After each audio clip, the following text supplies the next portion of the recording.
ሰላም ሰላም ውድ የቻናል ተከታታዮች ሰላም ብለናል። አለን ዛሬም በሌላ ቪዲዮ መተናል።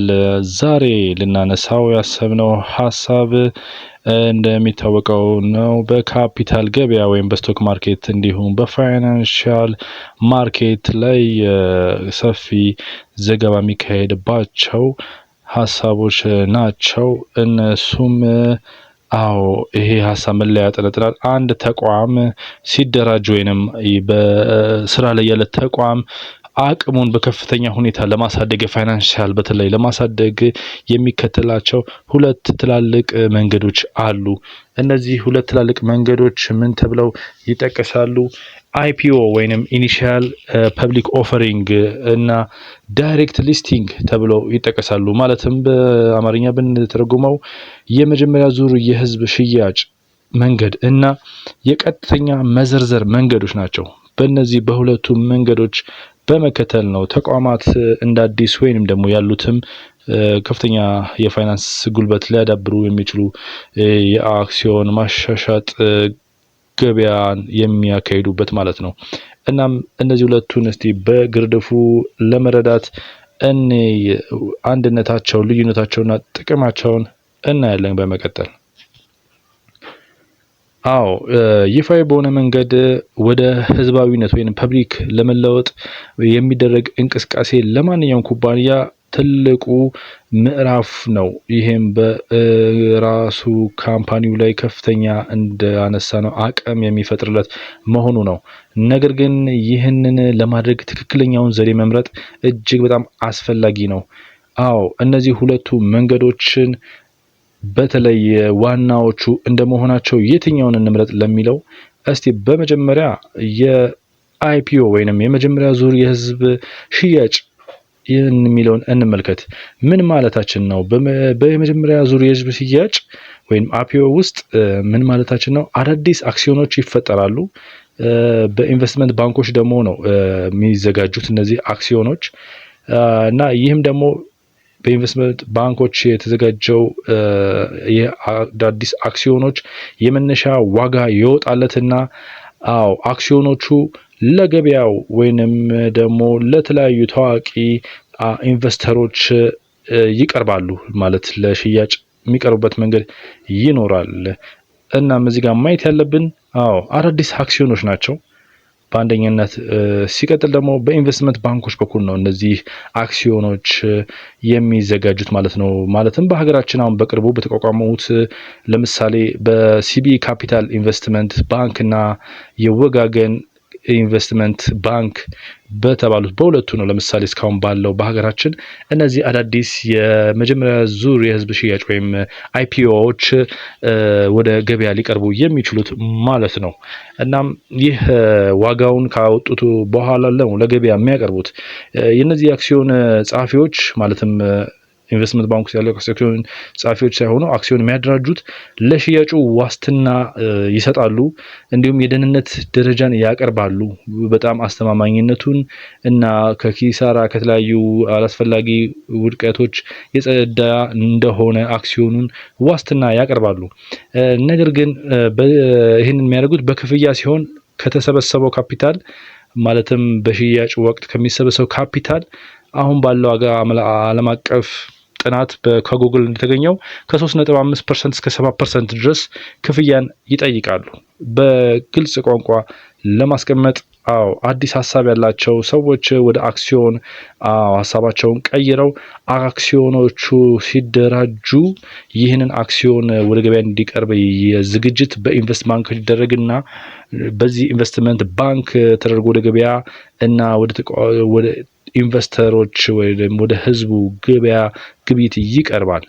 በዚህ ጊዜም እነዚህ የኢንቨስትመንት ባንኮች እና ሌሎች አክሲዮኑን ያደራጁት ጸሐፊዎች በተለይ አክሲዮን ያደራጁት ጸሐፊዎች ከ3.5 እስከ 7% ድረስ ኮሚሽን ይቀበሉበታል ማለት ነው። እና ይህ የአይፒኦ ሂደቱ የስራ አስፈጻሚዎች ማለት የአይፒኦን ያወጡት የስራ አስፈጻሚዎች የህዝቡን ወይም የአቅም ያላቸው ኢንቨስተሮችን ፍላጎት ለማመንጨት የተለያዩ የግንዛቤ ማስጨበጫ ዝግጅቶችን ማድረግ ያካትታል። ይሄ የመጀመሪያ ዙር የህዝብ ሽያጭ ማለት ነው። እናም ይሄ ውድ ነው በእርግጥ አዎ ኢኒሻል ፐብሊክ ኦፈሪንግ ወይም አይፒኦ እጅግ በጣም ውድ ቢሆንም ግን የተዋቀረና አቀራረቡ ፍጹም መረጋጋትን ለገበያ ስለሚሰጥ ጥሩ መንገድ ነው ተብሎ ይታሰባል። በሌላ በኩል በሁለተኝነት የቀረበው የአክሲዮን ሽያጭ መንገድ ዳይሬክት ሊስቲንግ ወይንም ቀጥተኛ መዘርዘር ብለን እንጠቅሰዋለን። ምን ማለት ነው? በዚህ ቀጥተኛ መዘርዘር መሰረት ምንም አዲስ አክሲዮኖች አይፈጠሩም። ነገር ግን ነባር አክሲዮኖች ናቸው። ማለትም ቀደም ብሎ በመስራቾች በቀደም ባሉ ኢንቨስተሮች በሰራተኞች የተያዙ አክሲዮኖች ናቸው በቀጥታ ለህዝብ መሸጥ የሚቻለው ማለት ነው። ማለትም አዲስ ሳይሆን ነባር አክሲዮን ነው። ከካምፓኒው ያለው ነባር አክሲዮን ለህዝብ የሚቀርብበት ማለት ነው። ይህም ምን ማለት ነው? ይህን ስንመለከት ዝቅተኛ ወጪ ነው የሚኖረው። ምንም በተለይ ደግሞ ከባለቤትነት መቶኛ ቅናሽ አይኖርም። ማለት ምን ማለት ነው? አዳዲስ አክሲዮኖች ሲሸጡ ቀደም ብሎ የነበሩ ባለ አክሲዮኖች ያላቸው የመቶኛ የአክሲዮን ድርሻ ቅናሽ በዚህ መንገድ አይኖርም። እንዲሁም ደግሞ ዝግ የሆኑ ጊዜዎችም አይኖሩም። ማለት ያሉት ይሄ የአክሲዮን ሽያጮች ክፍት ናቸው፣ በተለያየ ጊዜ ይኖራሉ ማለት ነው። እና ይሁን እንጂ ከምንም ወይንም ከዝቅተኛ ዋጋ የሚመጣው ጥቅም ለኩባንያው የተወሰኑ አደጋዎችን ያመጣል። ይህም ወደ ኢንቨስተሮች ይተላለፋል። የተወሰኑ አደጋዎችን ሊያመጣ ይችላል። እነዚህ አደጋዎች በተለይ በተፎካካሪዎች የድርጅቶች መጠለፍ ለምሳሌ ዋነኛው ነው። እንዲሁም ሌሎችም አይነት ችግሮችን ያመጣል። ይህም ደግሞ አክሲዮኑ ለምሳሌ በማይሆን አይነት ባለ አክሲዮን እጅ ገብቶ በኪሳራ ቢጋለጥ ኢንቨስተሮቹ ከሰሩ ማለት ነው። እና ለአክሲዮን ሽያጩ ምንም ድጋፍ ወይንም ዋስትና አይኖርም። ምንም ማስታወቂያዎችና አስተማማኝ የረጅም ጊዜ ኢንቨስተሮችም አይኖሩትም። እና አጠቃላይ ዳይሬክት ሊስቲንግም በእርግጥ አንዱ ትልቁ አማራጭ ወጪን ቆጣቢ ቢሆንም እና ደግሞ ሌሎችም ጥቅሞች ቢኖሩትም አደጋዎችም ይኖሩታል። በዚህ ምክንያት እንግዲህ እንዳንዱ መንገድ ተብሎ ቢታሰብም ያው ምርጫዎች ስንወስድ ካለው ነባራዊ ሁኔታ ሁለቱንም በማወዳደር መሆን ይገባዋል። እና ስለዚህ እስቲ ከሁለቱ የትኛው ይሻላል የሚለውን በግልጽ ለማስቀመጥ ባጭሩ የመጀመሪያ ዙር የህዝብ ሽያጭ ወይም አይፒኦ የካፒታል ጭማሪን እጅግ ያመጣል፣ የገበያ መረጋጋትን ይፈጥራል። እናም ደግሞ ለምሳሌ ተቋማዊ ኢንቨስተሮችንም በበለጠ አቅም ያላቸውን ኢንቨስተሮችም ሊያቀርብ ይችላል እና አቅም ባላቸው ካምፓኒዎችም መመስረት የሚቻልበት ሁኔታ ስለሚፈጠር ይሄ አማራጭ የዚህ የመጀመሪያ ዙር የህዝብ ሽያጭ ጥቅም ነው። በሌላ በኩል በቀጥተኛ መዘርዘር ወይንም ዳይሬክት ሊስቲንግ በኩል ደግሞ ስናይ ጠንካራ የምርት ስም እውቅና ይገኝበታል። በቂ አቅም እና እንዲሁም ደግሞ ነባር ባለአክሲዮኖች ካለ ባለቤትነት መቶኛ ቅናሽ ወይንም ቅድም እንዳልነው ቀደም ብሎ የነበሩ ባለአክሲዮኖች ካላቸው የመቶኛ ድርሻ ቅናሽ አይኖርባቸውም ማለት ነው።